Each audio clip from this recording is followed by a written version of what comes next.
For years, Officer Brett Carlin operated unchecked, brutal, arrogant, and shielded by a system that looked the other way. When he pulled over Nia Monroe on a quiet highway, he saw only a lone black woman, unarmed and outnumbered, easy to intimidate, easy to silence. But the officer didn't know who she was. Nia Monroe wasn't just a civilian.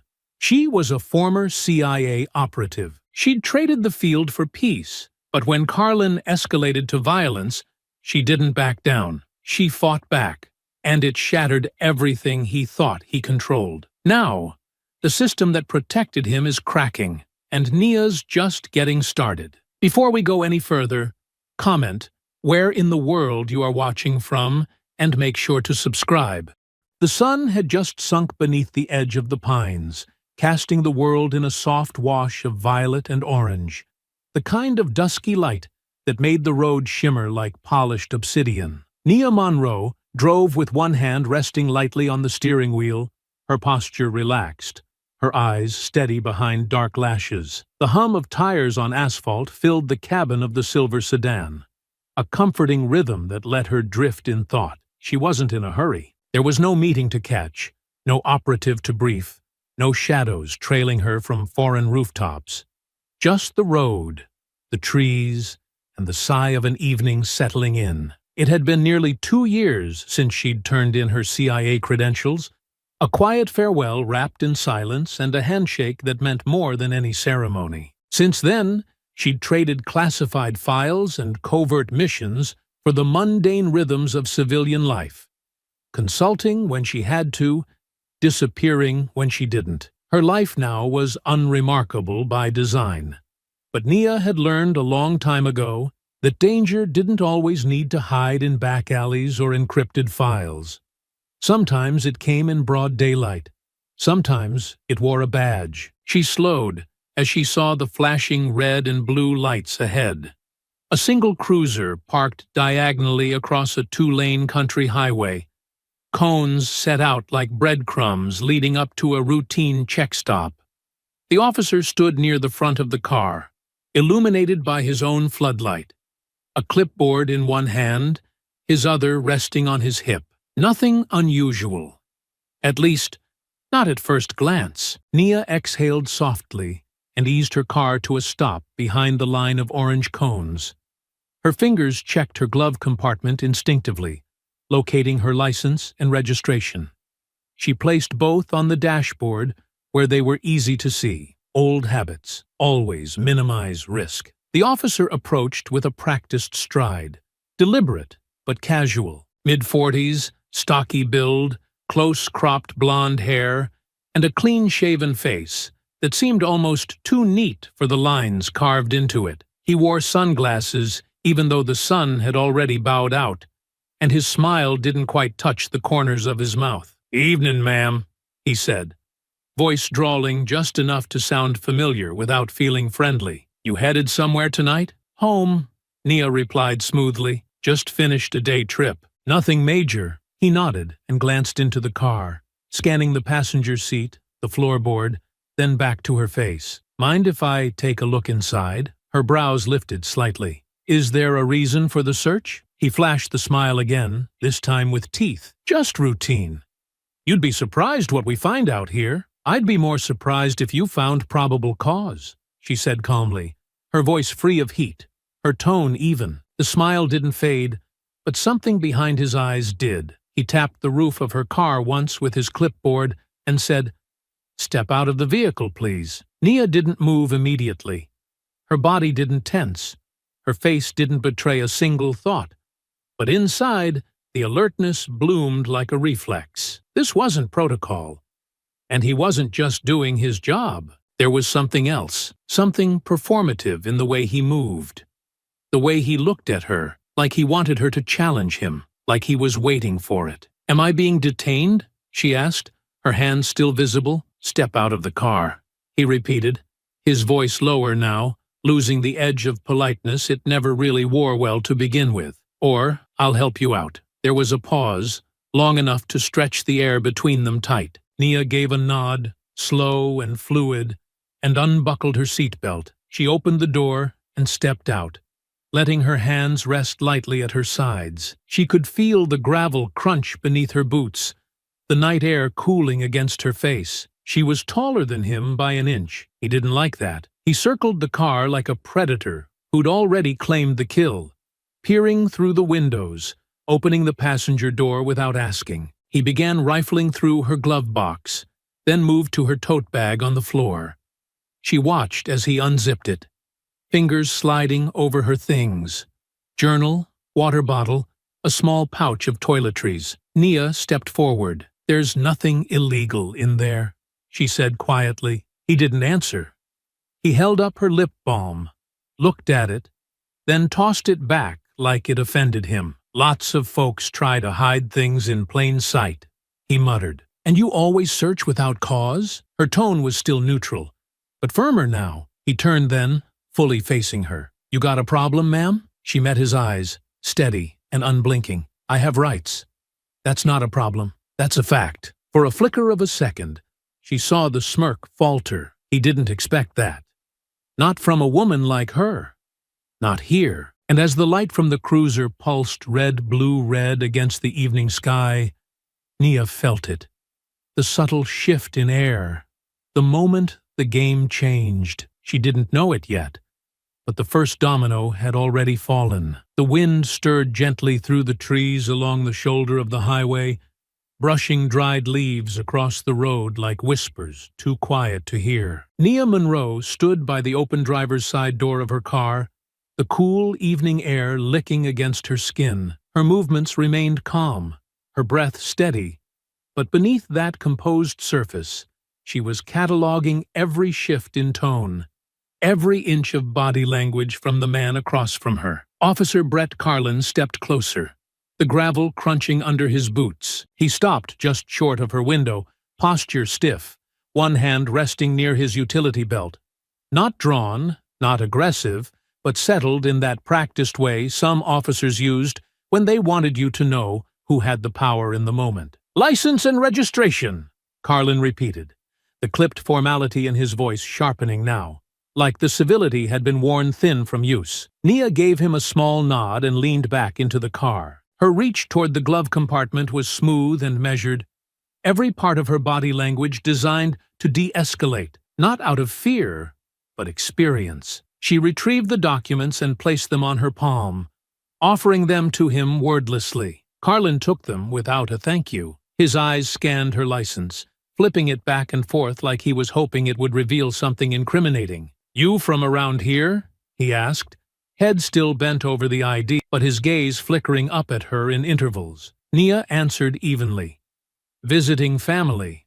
About an hour north. Got a name for them?" He followed up, the tone deceptively conversational. There was a brief pause, not from hesitation, but choice. She studied his face now. Deliberate, assessing. "Excuse me?" she asked, the faintest edge threading into her voice. "Your folks. Who you stayin' with?" Carlin replied, a hint of something performative in his delivery, something he wanted to look casual, but didn't land that way. "I wasn't aware that was required information for a routine check stop," Nia said plainly. "Not required," he replied, forcing a smile. "Just friendly conversation." She didn't return the smile. "I've provided my documents. I'd prefer to keep things straightforward." Carlin tilted his head slightly, like a dog that just heard an unfamiliar sound. The smile didn't leave his lips, but it no longer masked the disdain behind his eyes. "You seem awful cautious for someone who's got nothing to hide," he said. "And you seem awful persistent for someone who hasn't cited a single reason for stopping me," Nia replied, her voice still calm, but the words more pointed now. A long silence stretched between them. The sound of wind pressing through pine branches became the only noise between two people staring across an invisible battlefield. Then his hand shifted to rest on his belt, thumb looping behind the holster. "Step out of the vehicle," he said flatly. Her brows furrowed, just enough to show that she'd registered the command and the imbalance behind it. "You've already inspected the exterior. There's no probable cause to—" "I said out," Carlin snapped, this time with an undercurrent of finality that tasted like a challenge. Nia didn't blink. She exhaled slowly and stepped out, shutting the door gently behind her. Her boots pressed into the shoulder of the road, the silence between each footstep marked by the subtle tension of someone who knew the weight of an escalation coming before it even began. She stood upright, hands relaxed by her sides. "You mind explaining the cause for search?" she asked, her tone level. Carlin didn't answer. Instead, he moved past her, tugging open the passenger door without permission. The sound of the handle clicking echoed in the quiet dusk. He ducked down and leaned into the cabin, his flashlight beam sweeping across the front seat like he was looking for ghosts. "That's personal property," Nia said from behind him. "You sittin' on contraband, Miss Monroe?" he asked, not even turning around. "No," she replied firmly. "Then I guess there's no harm in me taking a peek," he said casually, though there was nothing casual about the way he started pulling items out of her bag. He lifted her tablet, held it up as if its clean black casing might reveal state secrets. "Looks fancy," he muttered, not asking, just assuming. "It's work," she answered plainly. "Workin' late?" he asked with a glance at her. She said nothing this time. There was nothing else to say that wouldn't feed into his game. He set the tablet aside and reached deeper, unzipping a pouch that held her toiletries. She could hear the rattle of items moving. Lip balm, travel-size hand lotion, a folded cloth napkin from a roadside cafe. He pulled the items apart like he was hunting for something illegal he could pretend to find. "Lots of folks try to hide things in plain sight," he mumbled, holding up her lip balm, then tossing it back into the pouch like it disgusted him. Then he reached for her wallet. He opened it without hesitation, flipping through cards, IDs, a few worn business slips, and finally, a folded photo. It was a soft image, her uncle with her niece on his shoulders, taken years ago in a park with sun pouring through the trees. Carlin stared at it a second too long, then dropped it back without a word. "Why are you doing this?" Nia asked quietly. Carlin turned to face her, brushing dust off his uniform like he'd just completed something important. "I don't like attitudes," he said, voice low. "I especially don't like it when someone gets twitchy about a simple search." "Is that what this is to you?" she asked. "Simple? You tell me," he said, stepping closer. She didn't step back. She didn't flinch. "You've crossed a line," she said calmly, the weight behind her words cutting sharper than volume ever could. Carlin's face hardened. "The only line I see is the one you're tiptoeing across. Think you're smarter than me?" "I think I know the law," she replied.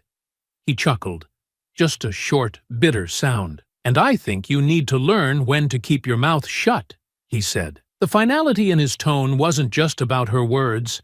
It was about her existence, her defiance, her refusal to be small. Behind them, the cruiser's lights continued to flash, washing the trees in blood-red pulses and flickers of blue. The woods were quiet, like they were holding their breath. Carlin turned and started walking away, muttering under his breath, "Stay right there." And she did, but in her mind, she was already preparing, because something had shifted in the air.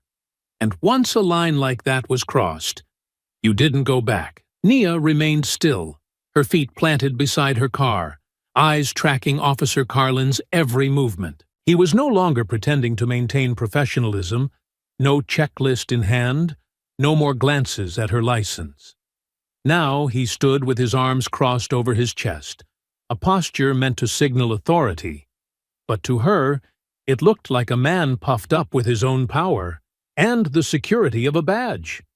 He lingered there beside the cruiser, lit in flashes of red and blue, staring at her like a puzzle that refused to cooperate. She wasn't going to back down, but she also wasn't trying to ignite the situation any further. That part of her training had never left, learning when to speak, how to measure tone, how to de-escalate when things teetered toward violence. She could feel that tension now, creeping into her bones, coiling beneath the surface like a drawn wire. "Officer," she said evenly, keeping her voice measured and grounded, "you've searched the vehicle. You've seen my identification. I've complied with every request." Carlin didn't respond at first. He stood still for a beat too long, and then, with a low grunt of annoyance, He turned and began walking back toward her, not quickly, not aggressively, but with that deliberate pace that men like him used to let you know they believed they owned the ground between you. She didn't move. She watched him approach, her arms still relaxed at her sides, her posture open but firm. If there was a way to end this without blood, she intended to find it. "This is unnecessary," she continued, her voice calm and almost too quiet for the tension in the air. "Let's de-escalate this now. There's no reason for this to continue." Carlin stopped a few feet in front of her, folding his arms again, his eyes narrowing with something that felt far more dangerous than suspicion. It was something personal now, something rooted in the fact that she hadn't been afraid. "You're awfully smooth for someone who's hiding something," he said, his voice low, almost mocking. "I'm not hiding anything," she replied, "and I think you know that." He tilted his head slightly, studying her like he still couldn't decide what she was, a threat, a challenge, or just an irritation he hadn't shaken off yet. "No," he said slowly, "I don't know anything about you. That's what bothers me." Nia's jaw tightened, just a fraction, but her voice remained steady. "You're angry because I didn't let you intimidate me. That's what this is." "But I've done nothing wrong," Carlin chuckled, sharp and humorless, stepping closer with a smirk that barely masked the contempt underneath. "You think I'm angry?" he asked, lowering his voice to a growl. "Lady, I'm just getting started." Nia didn't blink. She remained grounded, centered, her breath steady even as the storm continued to build in his posture, in the way his fingers twitched near his belt, in the way his smile had become a sneer. "I'm asking you to stop," she said, her voice quiet but not pleading. "I'm warning you." But warnings meant nothing to men like Carlin. He didn't stop. He leaned in even closer, his face now just inches from hers, his breath hot with the scent of cigarettes and ego. His presence was oppressive, a show of force disguised as proximity. "You want to lecture me about protocol?" he sneered, the words curling like smoke. "Out here, I decide how things go." "You're abusing your position," she said simply, the truth resting in her tone like a stone that couldn't be moved. Carlin's smirk deepened, and his eyes glittered with something darker. "And you're about 10 seconds from regretting this little attitude." Still, she didn't retreat. She held his gaze, unmoved by the threat, rooted in something far deeper than defiance. She was a woman who had seen what real violence looked like, who had walked through fire and come out breathing. This man in front of her was dangerous, yes, but he was not unfamiliar. "This isn't who you want to be," she said softly, but there was weight in the words, not weakness. But it didn't matter. He didn't hear her, or maybe he didn't care. "You think you scare me," Carlin hissed, leaning even closer, his tone rising now. "I'm not trying to," she said, and then it happened. The punch came without warning. A sudden, wild burst of anger that twisted his arm through the air like a hammer. It wasn't a warning shot, not a shove meant to intimidate. It was a closed fist strike thrown with full intention, and it landed square against the left side of Nia's face. The world jerked sideways. Her vision exploded in white, sharp pain radiating from her cheekbone to her temple. Her head snapped back from the force, and her knees bent instinctively, absorbing the impact before she staggered backward, one hand reaching for the edge of the hood to steady herself. She didn't fall, but the pain lit a fuse. A hot taste of blood bloomed on her tongue. Her fingers touched the corner of her lip and came away red. Carlin stood over her now, fists clenched, breathing hard, his face flushed with a sick kind of satisfaction. "You want respect?" he snarled. "You earn it." Nia's eyes met his, steady, burning. The left side of her face pulsed with each heartbeat, but she stood tall again, straightening with quiet resolve. Her hand dropped to her side. She didn't raise her voice. She didn't posture. She simply stated the truth. "You just assaulted me," he scoffed. "Yeah? And who's gonna believe you?" That was when the shift happened. Not just in the conversation, but in the air, in her stance, in her mind. The switch flipped. She wasn't trying to de-escalate anymore. She wasn't backing down. Her voice dropped an octave, smooth and final. "I warned you," Carlin laughed again, louder this time. "You don't get to warn me. You don't get to do anything." His hand drifted to the taser at his hip. The motion wasn't slow. It wasn't for show. He was ready to use it, but she was already moving. She stepped into him, faster than he expected, faster than he could register. Her hand caught his wrist just as he unlatched the taser, and with a sharp twist, she redirected the momentum up and away from her body. At the same moment, her elbow drove hard into the center of his chest, targeting the sternum. His breath escaped in a violent wheeze, and he staggered backward 2 steps. Before he could regain balance, she turned his own weight against him, grabbing the edge of his vest and spinning him off his axis. His boots skidded across the gravel, and his body slammed into the rear bumper of her car with a loud metallic thud. "What the?" he tried to say. Breathless and disoriented, but she wasn't finished. Not yet. The fight had only just begun. The sharp clang of metal echoed into the trees as Carlin's body struck the rear bumper of Nia's car. He let out a harsh grunt, the air driven from his lungs, but he recovered faster than she expected. Years of adrenaline and street brawling had hardened him, even if his techniques were crude. He pushed off the car, boots scraping across the gravel, fury tightening every muscle in his face. "You're gonna regret that," he growled, spitting into the dirt. "I already do," Nia muttered, shifting her stance just enough to square her weight. Feet planted shoulder-width apart, her center low and balanced. Carlin charged.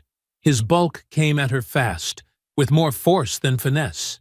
He swung wide, a heavy, looping punch aimed to crush her left side. Nia ducked under it, her body moving from instinct, not thought. Her elbow shot upward, catching the inside of his arm to break momentum. Then her right palm cracked into his jawline. It was a clean strike, precise, designed to disorient, not cripple. But Carlin barely flinched. He absorbed the hit and twisted back, shoulder first, ramming into her with his full weight. The impact knocked the breath from her chest. She stumbled backward and felt her shoulder clip the open driver's side door behind her. Carlin didn't wait. He came in again, this time quicker, more deliberate. His knee came up and struck her in the thigh. Hard.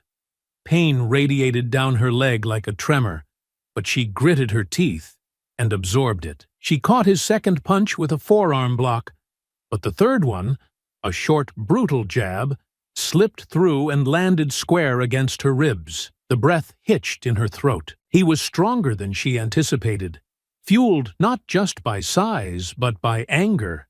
Years of unchecked aggression now unleashed. But strength alone wasn't enough, not against someone trained to survive chaos. She twisted to the side and slid around him, using his own forward momentum to redirect him toward the front of the car. As he stumbled past her, she struck again. 2 quick jabs to the kidneys, followed by a snap kick to the back of his thigh. His leg buckled for a moment, but not enough to take him down. He whipped around and swung wildly, catching her across the temple with the back of his hand. Her vision blurred for a second, her head snapping to the side, and the metallic taste in her mouth thickened. She staggered, regaining her footing just as he charged again. This time, he didn't go for punches. He tackled, his arms wrapped around her midsection, lifting her just enough off the ground to slam her hard against the hood of her own car. The impact rang through her spine like a bell, and for a second her hands flailed, trying to find leverage. Her elbow came down into his back, once, then again. On the third strike, she angled her hip just right and twisted.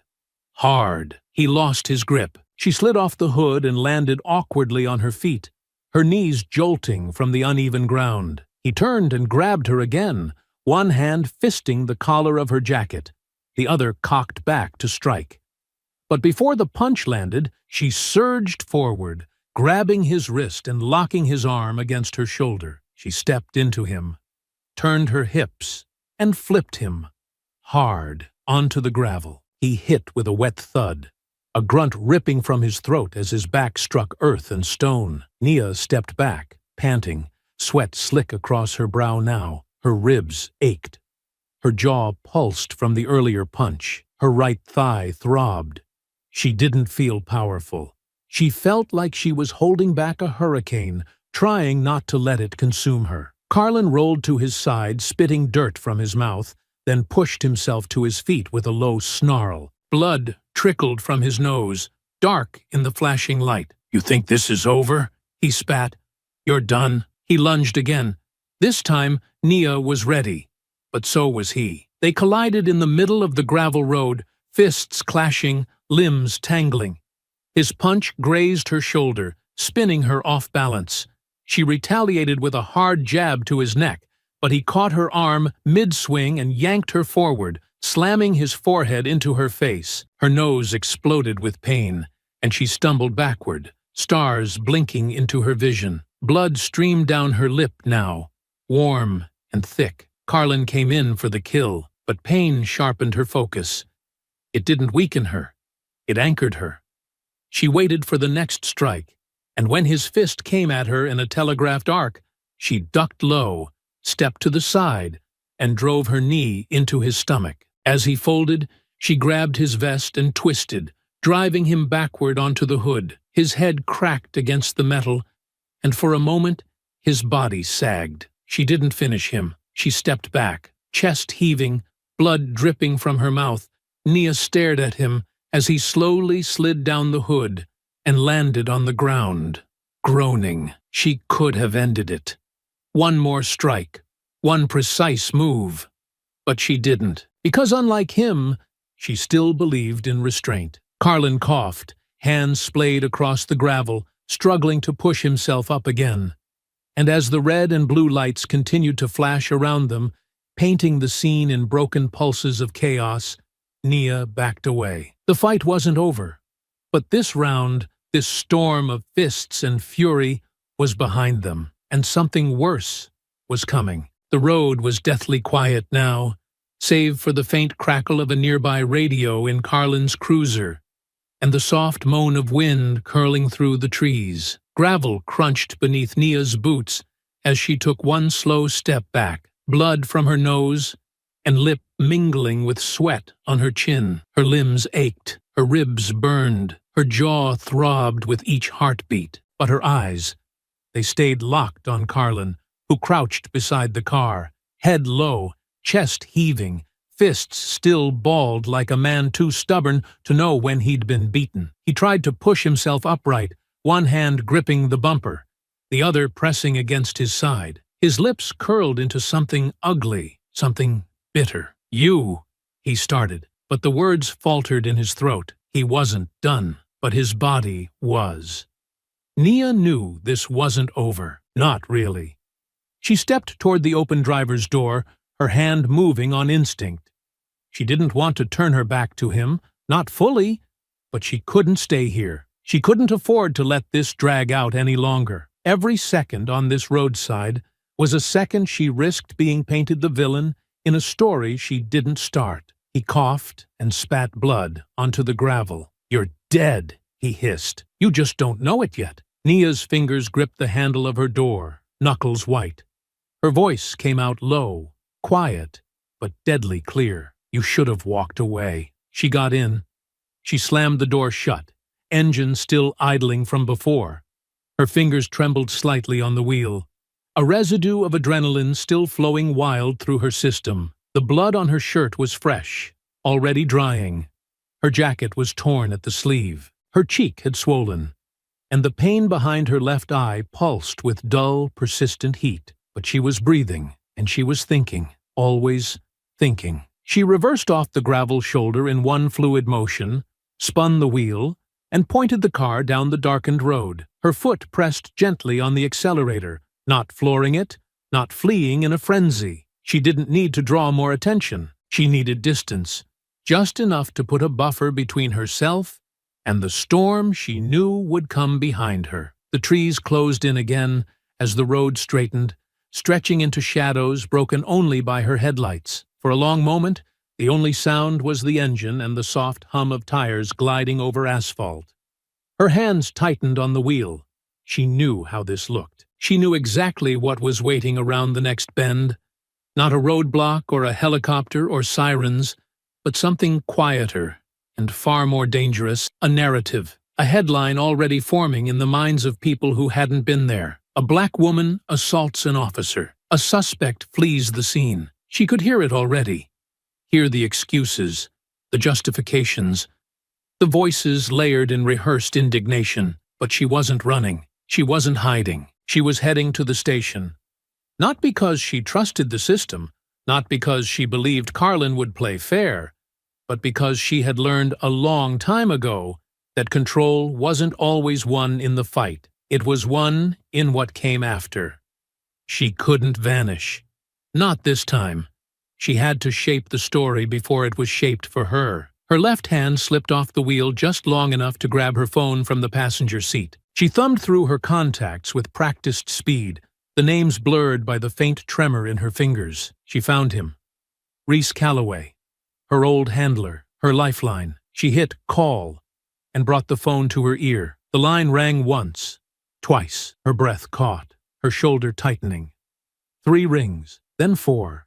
Voicemail. His voice came on, calm, smooth, the same tone he used in every debrief. You've reached Calloway. If this line is active, I'll be in touch. If it's urgent, you know what to do. The beep followed.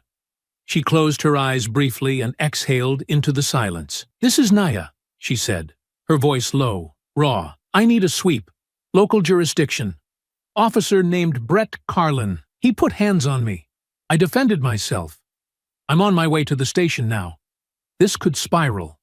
Fast. She paused, then added, Please don't let them bury this. She ended the call. The phone dropped back to the seat beside her as she kept her eyes on the road ahead. The highway was nearly empty now, just long stretches of darkness broken by the occasional glint of metal reflecting in the trees. She knew where the station was. She'd passed it earlier that morning. Quiet, small, the kind of place with 4 holding cells and 1 working coffee machine. She wasn't going to walk in empty-handed, but she wasn't going to walk in guns blazing either. She was going to walk in as herself, bloodied, bruised, and unbowed.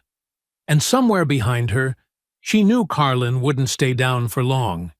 She could feel it.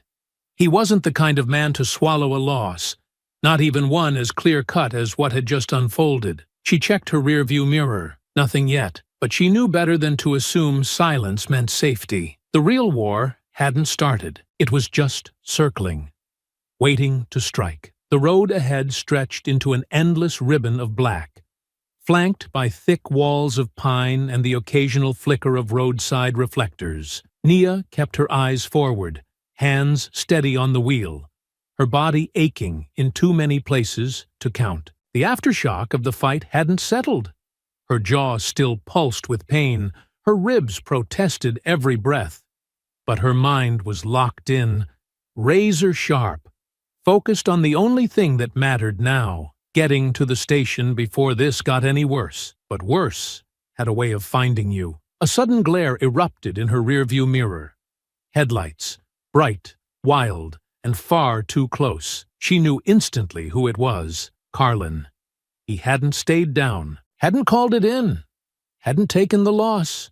No, men like him didn't believe in losing, especially not to someone who didn't flinch. The cruiser's engine roared as it accelerated behind her, closing the distance with a predator's hunger. She tightened her grip on the wheel, eyes darting between the road and the mirror. There was no siren, no flashing lights, just him, coming, hard. She pressed the accelerator, coaxing her sedan to move faster, though it groaned in protest.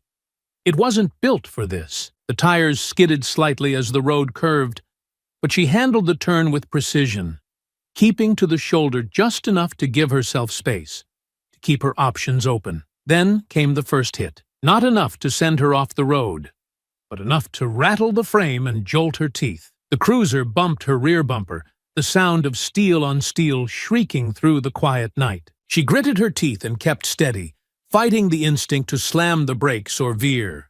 Another hit.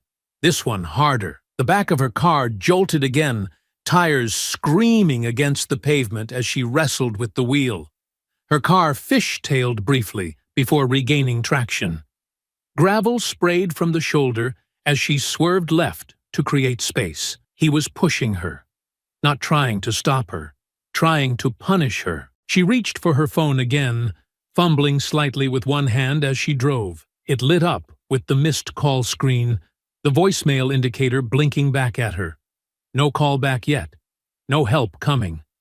Another slam, this time into her side. The cruiser had surged forward, bumping the rear quarter panel and sending her car skidding toward the embankment. She fought to control it, turning into the skid, easing her weight to counterbalance. She recovered, barely. The trees rushed by in a blur as the road narrowed into a single-lane bridge. Up ahead, a small rise led into an open stretch.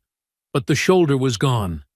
Just concrete rails and black water beyond. She couldn't afford a hit there. She downshifted, heart pounding now, the wheel vibrating under her grip. Her tires caught the incline, and she sped up, engine whining as the sedan lurched forward. Behind her, Carlin followed like a shadow, relentless, seething. Another bump. This time, she didn't wait. Nia tapped her brakes, just for a split second, just enough to throw off his timing. The cruiser surged too fast, overshooting her slightly. She jerked the wheel and swerved to the right, narrowly missing the railing as her tires bit into the edge of the pavement. Sparks flew as her front bumper grazed the side, but she was still moving. The bridge ended, opening back into a stretch of forest-lined road. She didn't slow down. Her mind raced alongside the engine, calculating every turn, every possible escape, every route burned into memory from training that never truly left her. She needed somewhere with visibility, somewhere to level the playing field, because if he kept ramming her, if she lost control again, this wouldn't end in arrest. It would end in wreckage. Behind her, the cruiser fell back a few car lengths, then surged again. The rhythm was becoming clear now. He was trying to line up a perfect hit. Her fingers brushed against the central console where a small tactical flashlight rested. She grabbed it quickly and tossed it into the passenger seat. If he forced her off the road, she wouldn't go down unprepared. Another swerve. He was testing her now, feinting left, then right, then closing in again. Nia took a sharp right turn down a side road, tires shrieking, dust kicking up behind her in a plume. The cruiser followed seconds later, its lights disappearing momentarily into the cloud of gravel and dirt before roaring back into view. This road was narrower, less maintained. Patches of uneven asphalt and old potholes made speed dangerous, but she had no choice. She leaned forward, every muscle tense, scanning the bends ahead. A sudden jolt rocked the back of the car again, this time harder, more deliberate. She was losing ground, and Carlin wasn't holding back anymore. The tires howled beneath her as Nia took another bend too fast, the suspension groaning under the strain. Her hands moved fluidly over the wheel, guiding the sedan with practiced precision through the narrowing forest road. Tree limbs reached overhead like claws, their shadows slicing across the windshield in frantic patterns. Gravel spat behind her tires, and the whine of the engine grew shriller as she pushed the car to its limit. In the rearview mirror, the cruiser remained, a beast on her tail, relentless and seething, swallowing distance with every second. The headlights were steady now, unwavering, no longer probing or feinting. Carlin had locked in. He'd made up his mind. This wasn't a pursuit anymore. It was a hunt. Her chest rose and fell with ragged breath. Every bruise from the earlier fight now screamed in protest with each jerk of the wheel. Her left arm throbbed from the blunt force of the tackle against the hood. Her jaw ached. Her ribs stabbed with every inhale.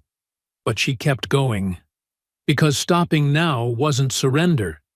It was suicide. She passed an old, rusted mailbox, barely visible in the dark, and then a crumbling fence overtaken by vines. There were no houses here, no lights, no cameras, just a forgotten stretch of road running through a pocket of nowhere.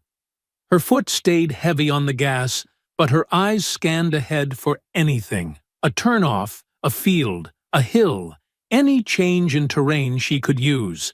But the road was straight now, and empty. Behind her, Carlin closed in again. The cruiser surged forward and rammed the back of her car with a deafening crunch of steel against steel. The jolt rocked her forward, her head snapping slightly as she fought to hold the wheel steady.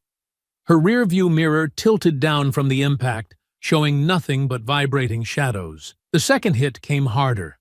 This time, it sent the back tires skidding sideways, pulling the car into a wild swerve. Her fingers clutched the wheel with both hands, and she yanked it into the slide, correcting the drift just in time to avoid a spin-out. Dust erupted from the shoulder as the sedan skidded close to the edge of the road. Another bump. No hesitation now. He was trying to finish it. Her heart pounded. "Come on," she whispered, urging the car forward, eyes locked ahead. The road was narrowing again, trees creeping in tight, brush and branches reaching across the shoulder. There would be nowhere to maneuver soon. And he knew it. The cruiser accelerated again, coming up alongside her. She could see him now, through the window, through the blur. Carlin's face was a twisted mask of rage, eyes wild, lips pulled into a vicious snarl. He gripped the wheel like he wanted to crush it. And in that moment, Nia knew. This wasn't about bringing her in. He wasn't trying to stop her. He was trying to destroy her. He veered. The cruiser slammed into her side, hard enough to knock her car toward the ditch. The left wheels dropped onto the shoulder, and for a moment the car bounced violently, jolting her body as the chassis scraped against uneven dirt and rock. She fought the pull, twisted the wheel, and floored the gas, managing to lurch back onto the pavement. But her speed was gone. The car had lost momentum, and Carlin was done playing. He fell back slightly, then surged forward and rammed the rear of her car one final time. The sound was brutal. The metal folded. Her back tires lifted. The world spun sideways. She felt the weight of the vehicle shift underneath her, gravity tipping, traction disappearing. The car skidded, then careened off the road completely, crashing through underbrush and snapping through a line of thin trees before slamming into an embankment. The airbags detonated with a muffled explosion, the impact throwing her body forward, then back. Her head hit the headrest. Her knees struck the console. Glass shattered, then silence. Not the peaceful kind. The kind that screams with the echo of what just happened. Nia blinked against the haze of dust and airbag residue, her vision swimming with stars. Blood trickled from her temple, warm and wet. Her right wrist throbbed.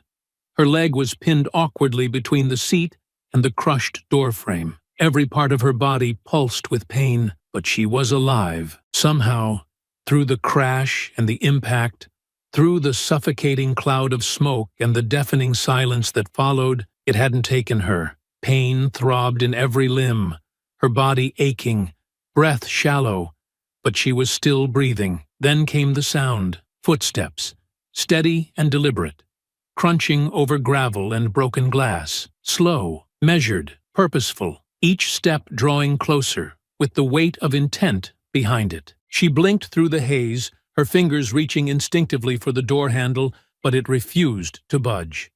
The frame was warped from the crash. Panic surged. Her other hand fumbled for the seatbelt release, nerves jolting as she tried to focus, to move faster.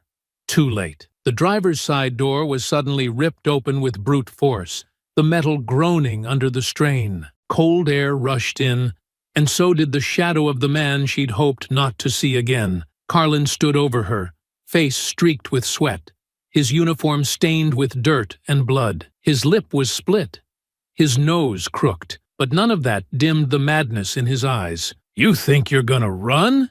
he growled, grabbing the front of her jacket and yanking her out of the seat. She hit the ground hard, shoulder first, pain lancing through her arm. Before she could rise, his knee drove into her side, pinning her down. His hand went to his belt. "No more games," he hissed. The taser clicked. She tried to roll, but her body was slow, groggy. The pain was overwhelming.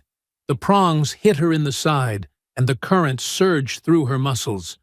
Her back arched involuntarily, her limbs spasming. A cry tore from her throat as electricity seized her body and held it there. And then, as suddenly as it came, the current stopped.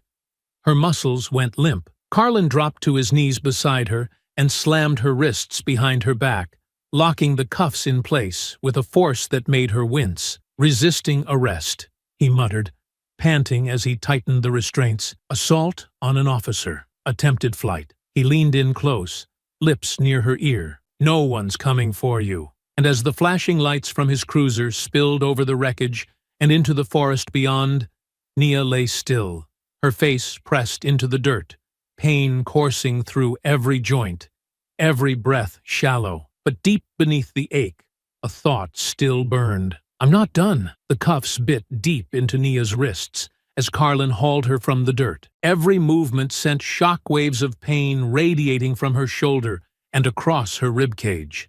Her body protested with every breath, her muscles still twitching from the electric convulsion of the taser. Blood trickled steadily from the side of her head, matting her hair against her temple. The swelling in her face was worse now, one eye half-lidded from bruising. Her lower lip split down the middle. She could barely walk, but he didn't care. Carlin yanked her upright and half-dragged her toward his cruiser, muttering curses under his breath like he needed them to justify the brutality. His fingers clutched her arm tight enough to bruise again, forcing her weight forward. Nia stumbled twice, her right knee buckling under the impact from the crash, but he didn't slow. When she sagged, he shoved her harder, slamming her into the side of the cruiser like a warning. "You should have just shut your mouth," he snarled, pressing her face against the hot metal door. "All of this? You brought it on yourself." She didn't answer. She had no breath left to waste. The sound of distant sirens pierced the stillness, drawing closer through the trees. Lights began to strobe between the trunks. Blue, red, blue again, spilling over branches and smoke and dust like a second reckoning arriving late. Back up. Carlin stepped back and adjusted his stance. Suddenly, all posture and control. He reached into his chest pocket, tapped his radio. "Requesting paramedics," he said into it, his voice suddenly steady and clean, as if none of what happened had been born from rage. "Suspect crashed her vehicle during pursuit. Minor injuries. In custody. Now." The gall of the lie almost made Nia laugh. If her ribs weren't grinding against one another, she might have. Two more cruisers pulled into the clearing near the wreck, tires cutting into the soil, headlights flaring through the dust. Uniformed officers stepped out, hands already on holsters, scanning the scene. "Right here!" Carlin called out, waving toward them like a hero in a made-for-TV moment. They approached, eyes falling on Nia, slumped against the side of the cruiser. Blood smeared down her cheek and collar. Arms locked behind her in bruised and twisted angles. One officer, tall and thick-necked with a permanent scowl, gestured at her. She, the driver, resisted arrest. "Assaulted me," Carlin said, voice clipped, detached. "Had to subdue her with the taser after she totaled her vehicle." The second officer raised an eyebrow at the scene, lips pressing into a frown. "She'd do all that?" Carlin didn't blink, wouldn't listen. "Attacked me at the checkpoint earlier, fled the scene, endangered civilians with a high-speed chase. This one's dangerous." She knew what she was doing. The word dangerous hung in the air like a knife. They always used that word. The scowl-faced officer stepped closer, circling her like she was an animal they weren't sure had stopped biting. He bent slightly to peer at her face, then turned back to Carlin. "She needs medical. She'll get it when we get her processed," Carlin said flatly. "We've got protocol." Nia said nothing. She knew exactly what that meant. Medical meant waiting until booking. Booking meant sitting in a chair for hours, handcuffed, bleeding, while they filled out paperwork and called it justice. The officer shrugged. "You the arresting officer." "I am," He stepped aside. Carlin opened the rear door of the cruiser and grabbed her arm again. When she winced, he tightened his grip. "Get in." She tried to move on her own, tried to keep even a sliver of control. But her knee gave out again. Her body had taken too much. The crash, the taser, the fists. Her limbs simply refused. He shoved her.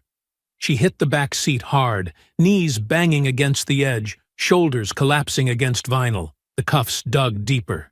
She bit back a cry as her body crumpled awkwardly, legs twisted beneath her, ribs catching fire. The door slammed shut. She lay in the back seat, breath ragged, vision swimming, the sour tang of blood in her throat. Her cheek pressed against the cool plastic divider. A tear rolled down the side of her face. Not from fear, from fury. Outside, the other officers milled around, surveying the wreck, collecting nothing. No photos, no questions, no curiosity. Just routine. Just nods and protocol. Carlin's voice rose above the others, loud, official, full of clipped answers. He was shaping the story already. She was just the suspect, not a victim, not a woman assaulted on the side of a highway. Just another name for the paperwork. The cruiser jolted as Carlin got in the front, shut his door, and started the engine.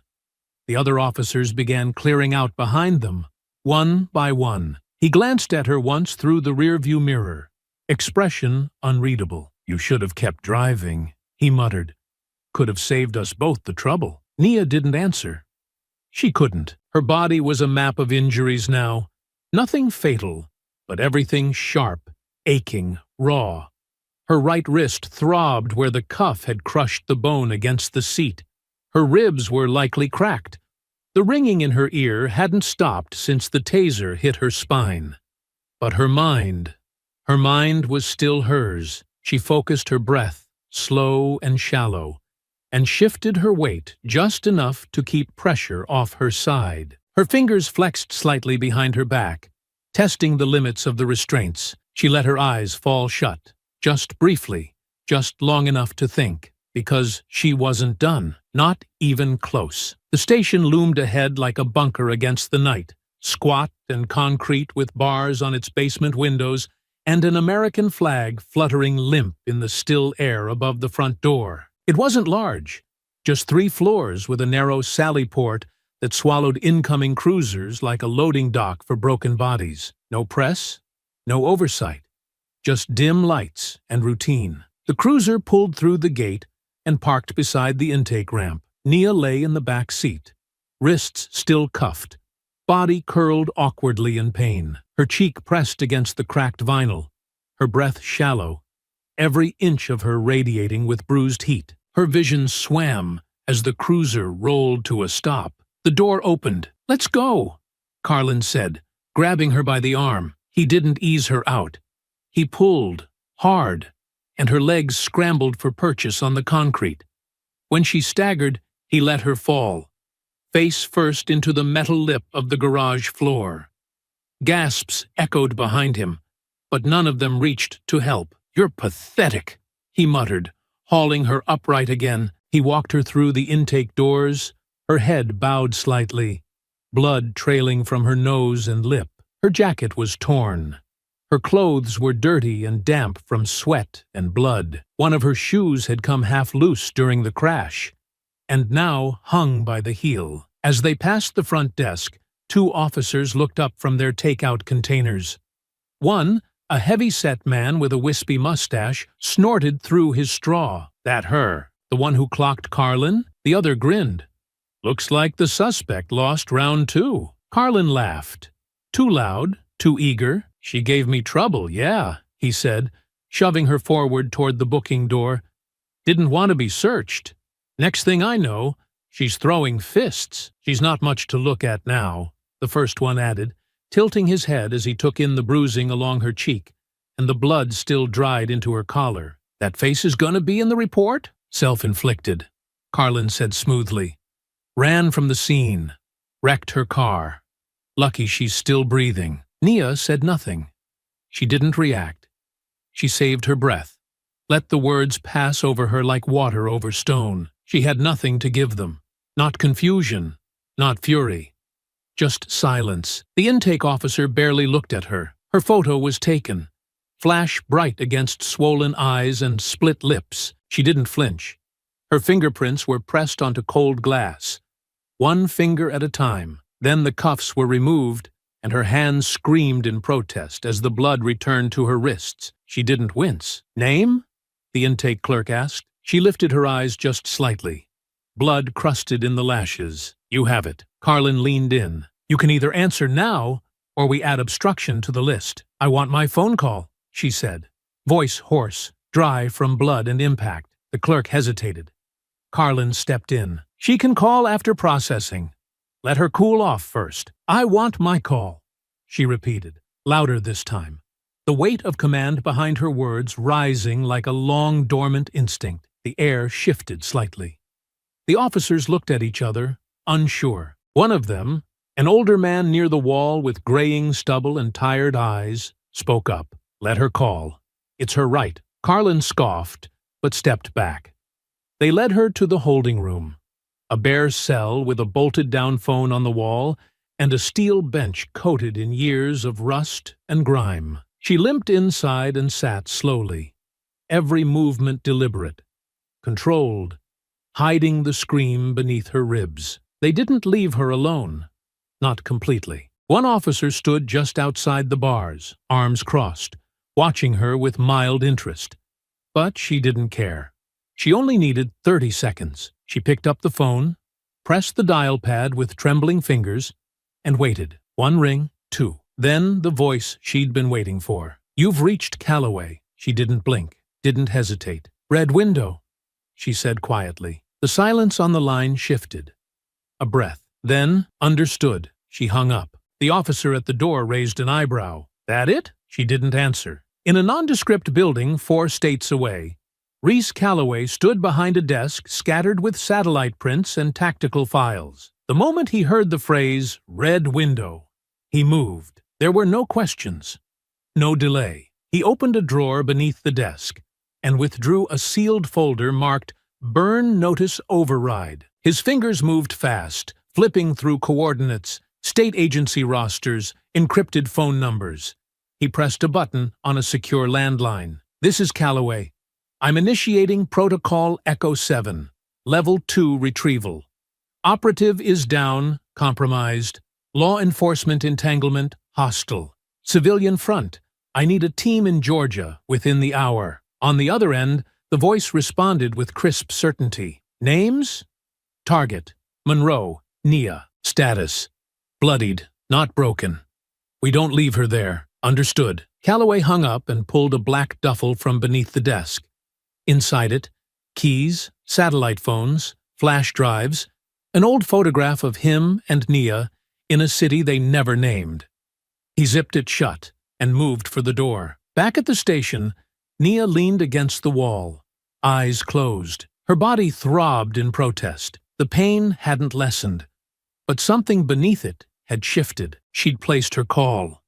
Now the clock had started ticking, and when Reese came knocking, no one in this building would be ready. The early morning hours crept into the station unnoticed, slow and unhurried, the kind of hour when fatigue dulled sharp instincts and silence settled like dust over tired minds. The fluorescent lights buzzed faintly above cracked tile and scuffed boots. In the holding corridor, everything felt still, until it didn't. The front door opened with no announcement. No sirens, no flashing lights. Just the low squeak of hinges and the sharp click of polished shoes against linoleum. 2 men in charcoal suits stepped through the lobby, their stride deliberate, purposeful. They didn't flash badges. They didn't raise voices.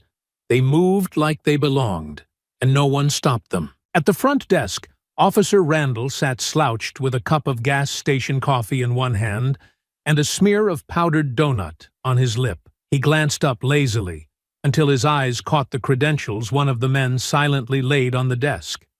A white envelope. No logo. No letterhead. Just a heavy paperweight presence. The taller man, eyes hidden behind narrow-framed glasses, leaned in. "We're here for the Monroe detainment." Randall blinked. She's She's still in holding. Arrested last night by Officer Carlin. Not anymore, the man said, sliding a second folder across the desk. That's a federal override. The other officer, shorter but broader, didn't speak. He stood a step behind, eyes scanning the hallway without moving his head. Every gesture was contained, calculated. The kind of men who made others uneasy without ever needing to explain why. Behind them, the glass door opened again. This time, it was Reese Calloway.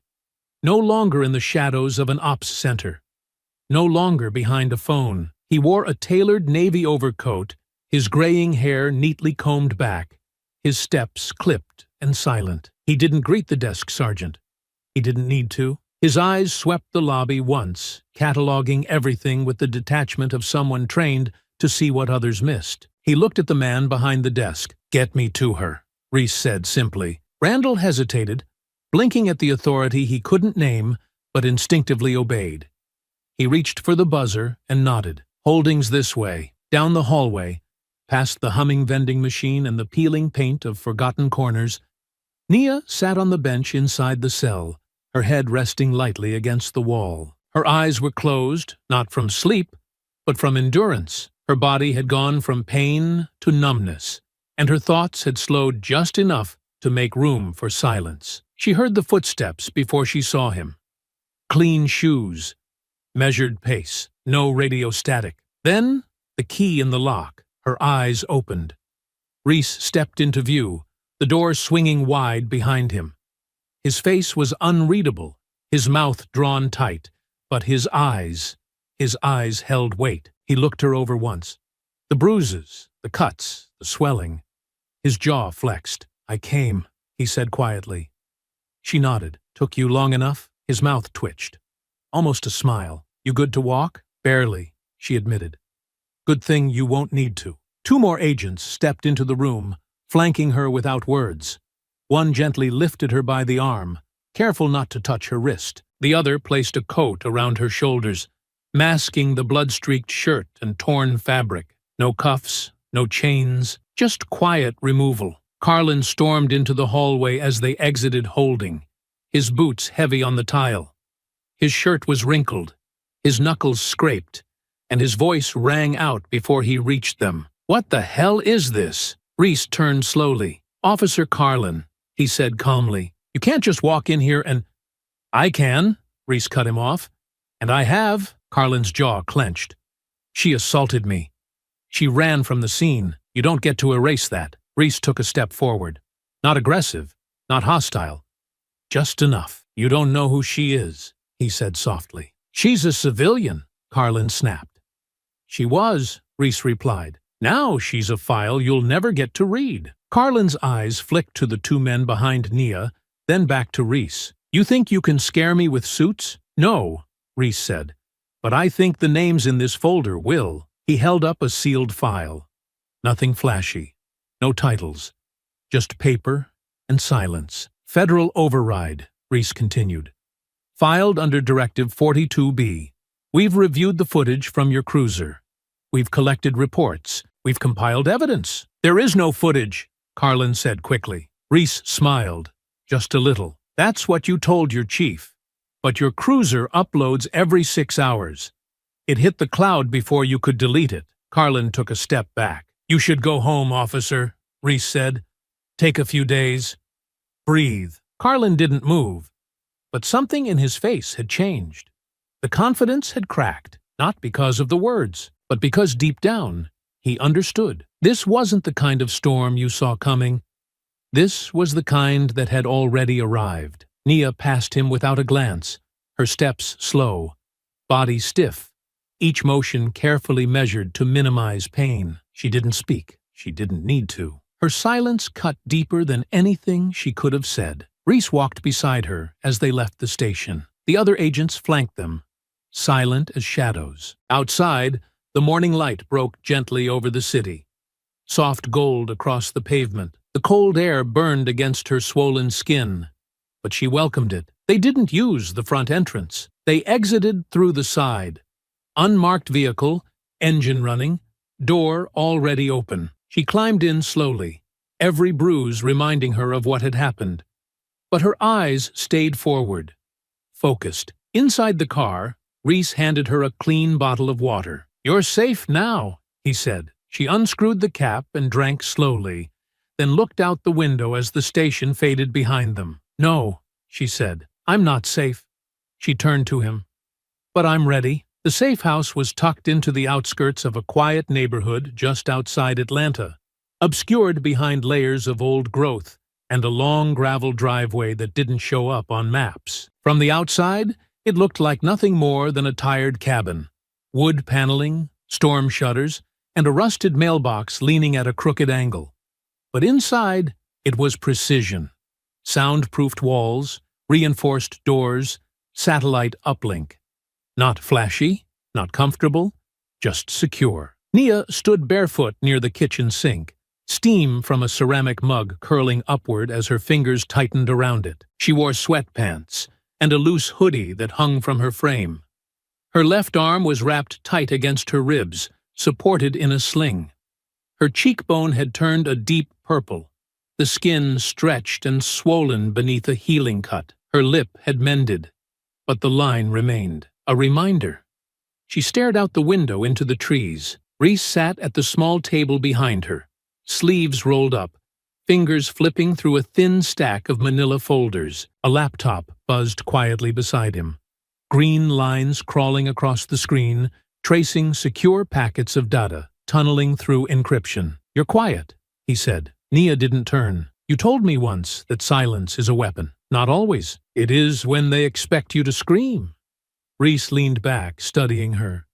The morning light filtered through the blinds, cutting across his face in measured bands. He looked older now than he had on the tarmac 3 years ago. Older even than when he showed up at that station last night. His eyes held it. The fatigue, the weight, but they were sharp. "You're stable for now," he said. "No APB. No charges on the books." Nia finally turned, resting the mug on the counter. "And Carlin?" "He filed a report. Said you ambushed him at a checkpoint. Said you resisted. Same story he's probably told a dozen times." She tilted her head. "The cruiser footage, being handled. Quietly. It's in a vault now where no one in that precinct can get to it. But that doesn't mean it'll stay quiet forever." Nia stepped closer, wincing slightly. "What does Langley say?" Reese's face hardened. "They're not saying anything. Officially, you're still out." She nodded, expecting it but still tasting the bitterness of abandonment. "So I'm on my own." "Not entirely." He pushed a folder toward her. "I can't get them to publicly endorse anything. No statements, no funding, no diplomatic shield, but I can give you this. And I can keep things out of the press, for now." She opened the folder. Inside, records, addresses, transfer memos. A web of names and numbers that connected dots she hadn't seen in years. Civilian rosters, law enforcement logs, internal complaints, disciplinary reviews that never reached disciplinary action. "Carlin," she murmured, flipping through the pages.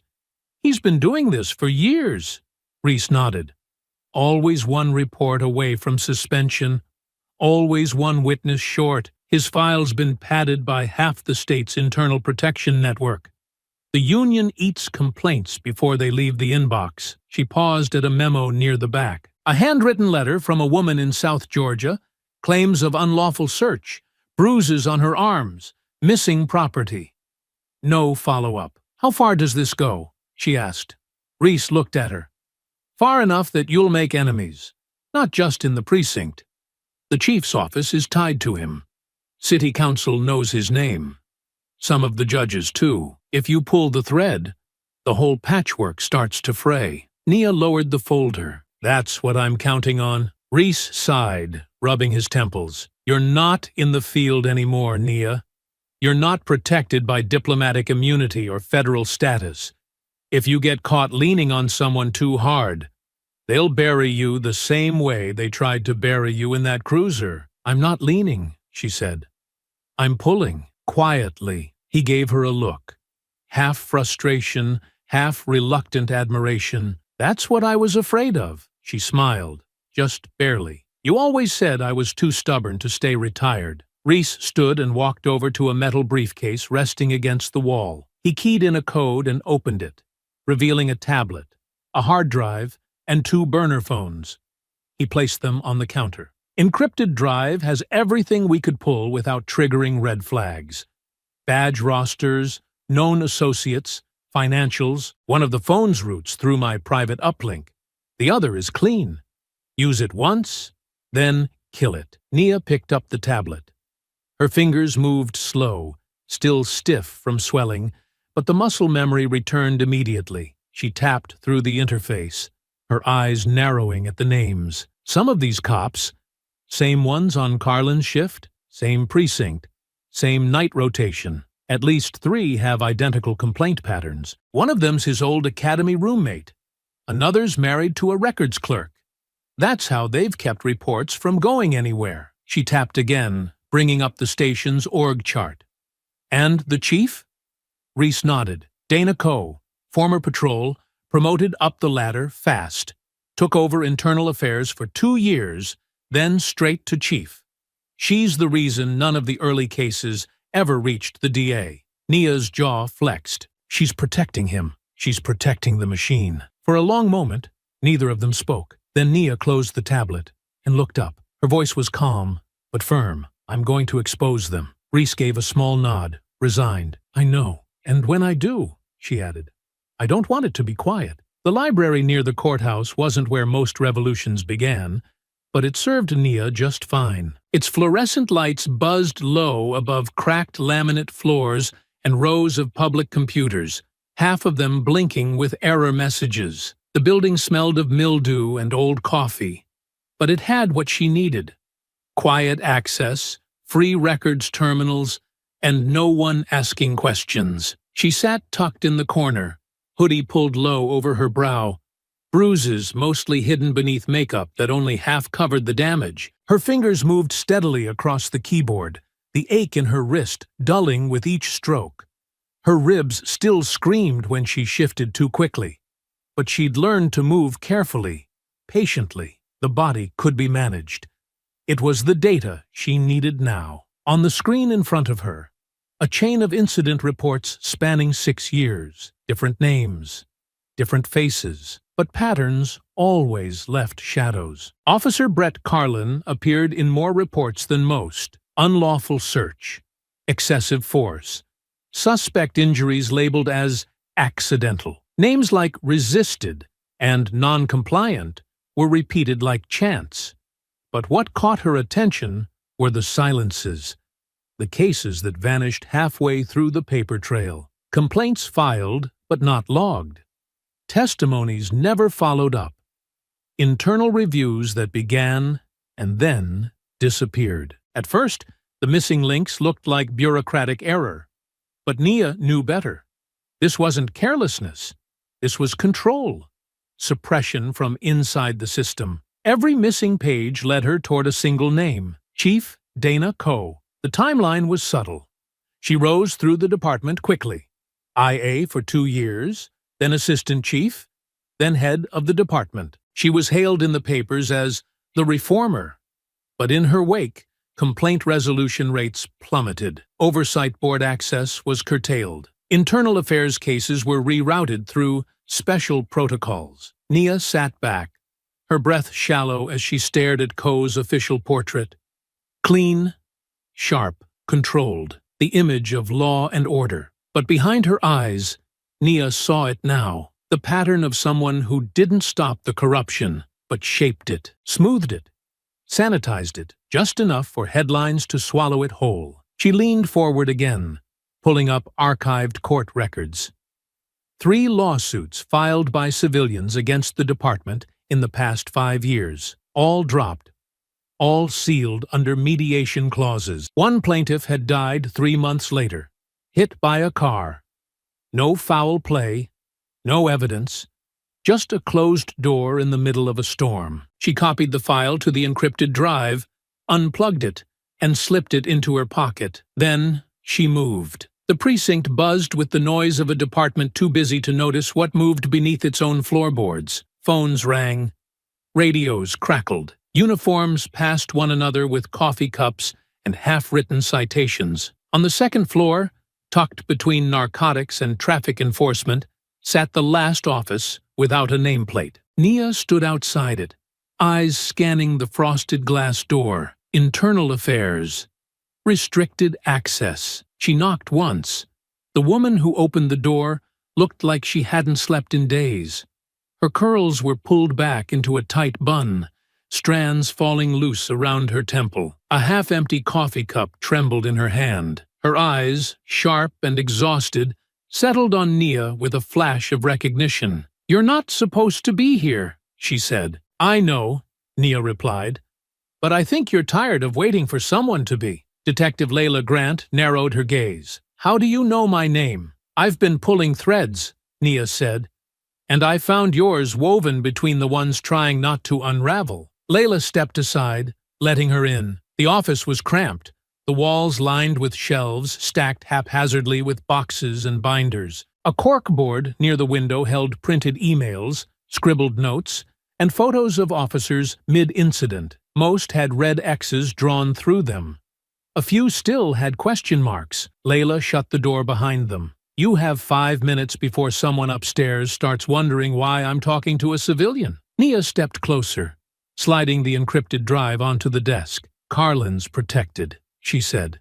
"But he's not alone. Co's shielding more than just him. She's been diverting complaints for years, routing them through her old channels in IA, then burying them. You've seen the reports disappear. I'm guessing you tried to follow up." Layla crossed her arms. 3 years ago, I filed a formal report on Carlin, took it to the oversight board. The next day, my office was moved from the main floor to here. My review status changed to probationary. "They cut my team in half. They silenced you," Nia said. "They reminded me who signs the checks." For a moment, the two women just stood there, the weight of the machine pressing down on them from every floor above. "I've got copies of the cruiser footage," Nia said quietly. "Backed up.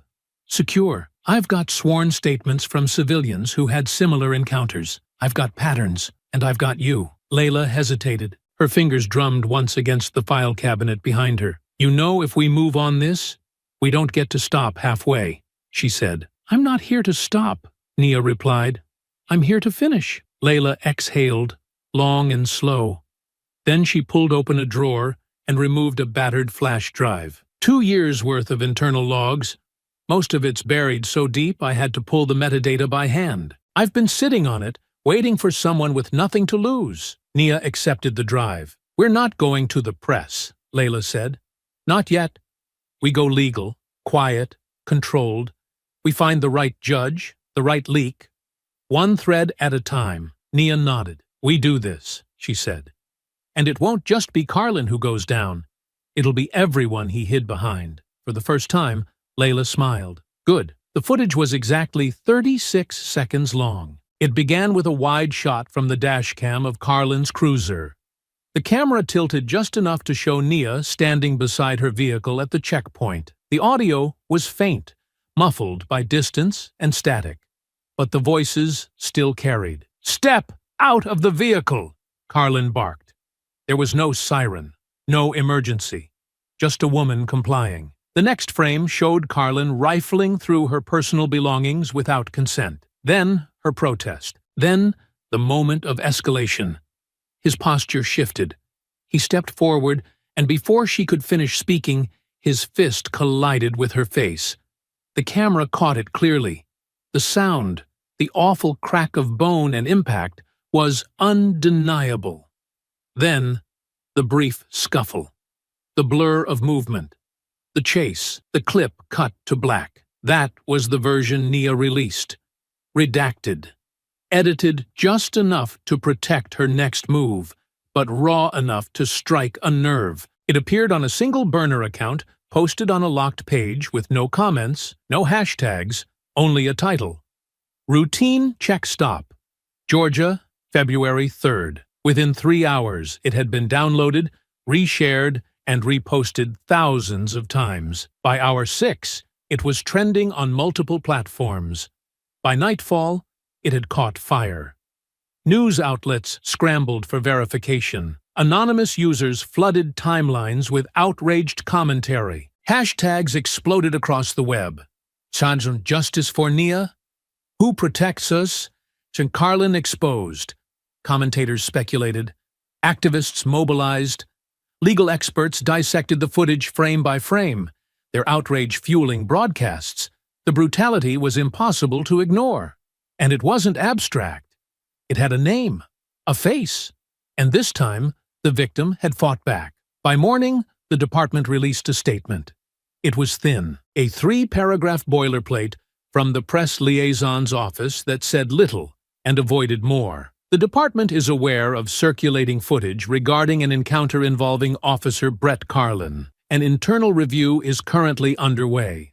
We ask for the public's patience while we conduct a thorough investigation. No mention of Nia, no mention of injuries, just a vague appeal for calm, issued in the same tone used for traffic reroutes and noise complaints. Inside the safe house, Nia sat cross-legged on the floor beside the coffee table, her ribs still wrapped, a heating pad draped across her shoulder. Reese stood near the window, one ear pressed to his phone, watching the feed scroll silently across the muted TV. "She's not backing down," he said, as he hung up.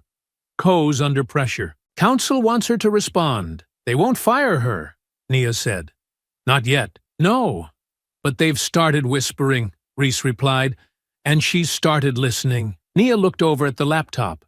Dozens of tabs open, comment threads, breaking headlines, early legal analyses. "She hasn't denied anything," Nia said.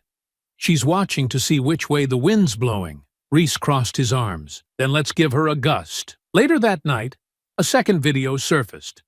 It came from an anonymous internal leak, shared with a known watchdog journalist in the city. This one showed Officer Carlin during an arrest 2 years prior. Body cam footage that had never made it to trial. The suspect was unarmed, face pressed into the pavement, screaming as Carlin pressed his knee into the back of his neck. The audio cut out halfway through, but the timestamp and badge overlay remained. The journalist included a single line, obtained from an unnamed IA officer still working inside the department. It was Layla's message. The story hit harder than the first.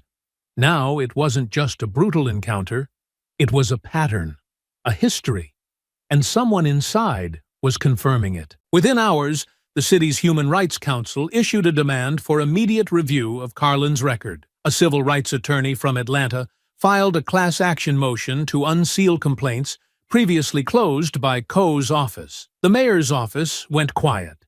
And Chief Dana Coe? She blinked first. She held a short press conference the following afternoon, flanked by department attorneys and a red-eyed communications aide. Her statement was rehearsed, carefully crafted. "We take these allegations seriously. Officer Carlin has been placed on administrative leave, pending a full investigation. Our department does not tolerate misconduct, and we remain committed to transparency and justice." It wasn't an admission, but it was a crack. To the trained eye, it was more than that.